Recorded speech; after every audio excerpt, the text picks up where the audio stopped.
Welcome, Dr. James Beckett, Sports Card Insights. Thanks, sponsors, Topps Panini, Upper Deck, Heritage Auctions, Hugging the Scott Auctions, Burbank Sports Cards, Mike Stadium Sports Cards, ComC.com, and Beckett Media, Beckett Grading, Beckett Authentication. I was on Sports Card Nation. John Newman, excellent interviewer, always have fun. It turns out I'd not been on his show for a long time, and yet he's been on my show several times as I've asked him about his iconic favorite, Jackie Robinson. So we've had some far-ranging discussions, but this was him asking me questions, and as I do sometimes, I want to extract some things that I think are new or different that I haven't covered in 400, 500 episodes here. I'm trying to build an audio record, and John, very helpful. Even when people ask me the same question, it can be in a different way. So again, excellent interviewer. I heartily recommend Sports Card Nation, Hobby Quick Hits. Again, enjoy his show, but I hope you enjoy mine too. I hope this is a taste so that you can say, hey, I want some more John Newman.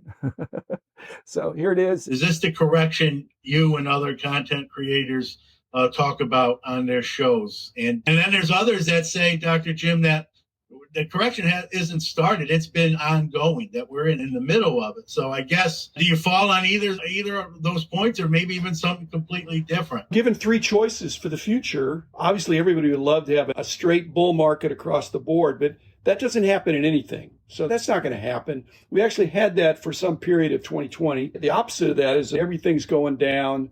That's happened in the stock market at times when there have been things coming up, and nobody wants that, and I don't believe that'll happen either. What we have now is a mixed market where some things are going up, some things are going down, some things are staying the same. We may be on the same page about this. If this flushes out some day traders, I don't have a problem with that. I think the collectors, the dealers, that are people that are in this industry to stay, there ought to be some advantage of sinking roots and not being too upset with daily or weekly ups and downs. Everything doesn't need to go up every month. So mixed market is, I think, what we're having and what we're going to have, which means people are considering alternatives. When something gets really high priced, they think, gee, instead of buying that, I'm going to buy this. They leave the industry. You got a problem. I got a problem. And no, it's not good riddance, because we'd love to have everybody in the hobby, but not everybody gets it. Yeah, and that flux always changes. We have new people coming in, some leave, some, unfortunately, we've talked about with morbidity, some people pass away and leave in that terms. But I think the real risk is if we have a mass exodus. I think that's where what we don't really want to see. People talk about a crash. I don't believe we're going to see a crash. So I don't even make that argument. But for even to entertain a crash or the bottom falling out, I think that only would happen with a mass exodus of people who are transacting in the hobby and keeping that money flowing. I don't foresee that occurring. And like you said, I think we're seeing the mixed market, which, like you said, I think that's also healthy too. If everything keeps going up, that's when you tend to sometimes lose people. I can tell you from scouring social media, you see a lot of people, I can't afford this hobby anymore. I really have to think about what I'm doing. My answer to those folks is there's other ways the hobby. I used to open a lot more wax than I do currently. So I pivoted to more buying singles or collections.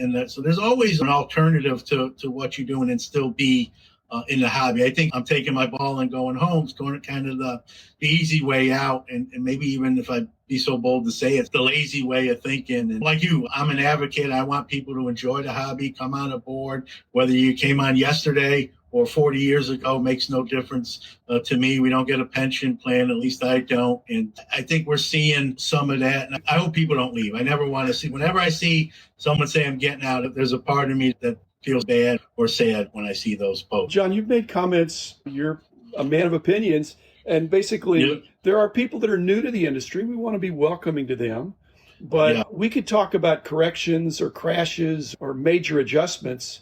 If someone can show me that somebody that got their stuff 2 or 3 years ago, 4 years ago, 5 years ago, show me some of those people that lost money. Most of the people that are losing money are people that have held things for less than a year. Yeah. They bought higher, sold lower. So show me somebody who's been around for a while. Again, there's an advantage to being in this hobby for a long time, but there have been a bunch of people that have made a lot of money with flipping stuff in the last 12 months. But it's not a sure thing. Yeah, and there's people that don't look so kindly upon those folks. Hey, this is America. If you bought it outright, you did it the right way, and nothing is illegal there, then you can sell it. As long as you're doing it legally, you're not cheating anyone or doing anything underhanded, then enjoy the hobby. If I were doing price guides now, which I'm not, I would be looking at the mix of fixed price versus auction. because how much stuff is coming out and then how is it being placed into the market. Auction suggests confidence that there'll be multiple bidders that'll bid something up.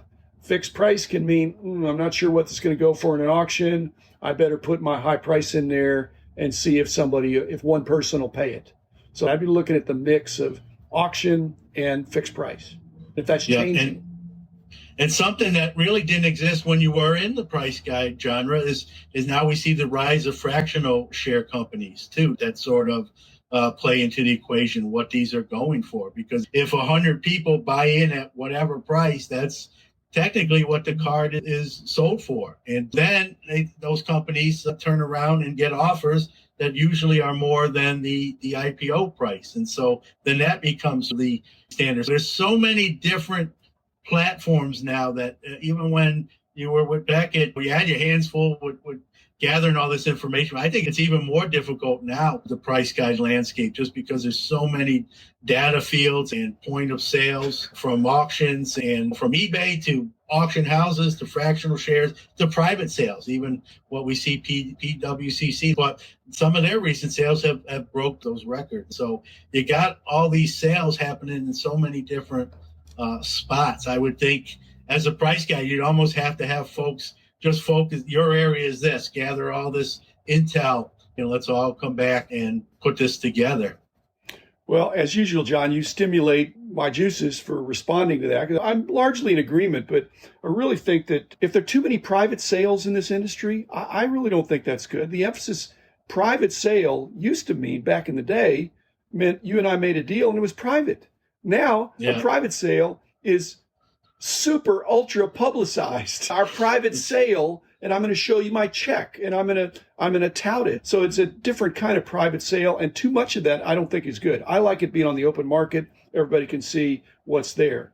And secondly, not necessarily a danger sign, but another indicator that would be a leading indicator to me is if the fractionals are winning too much of the good stuff. That's not as healthy as if there's a perception that they're always paying a lot more, it's going to come back and bite them. The people say, wait a minute, they're overpaying, and then I've got to buy shares at an overpriced. So it's not healthy if they're winning too much. Yep. And I don't think they are right now, but that pendulum could swing. It could swing the other way. They could buy something and lose. And they're underwater. There's a few that are underwater. Some of the things they bought are underwater in terms of less valuable than what they paid, but most of them are up. I grant you that. Yeah.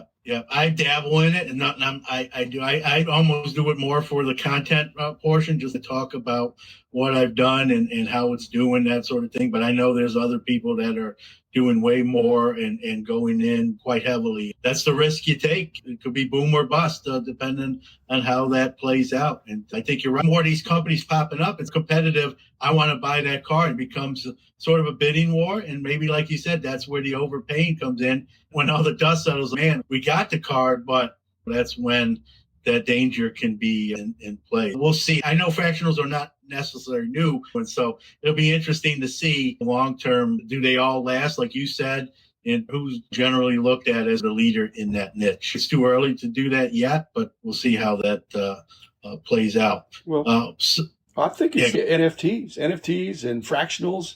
They're still in the honeymoon period. A lot of glow that this thing's really working and all that stuff. But as the years go by, we'll see whether it works. But there's a lot of enthusiasm early on. It's a honeymoon. Yeah.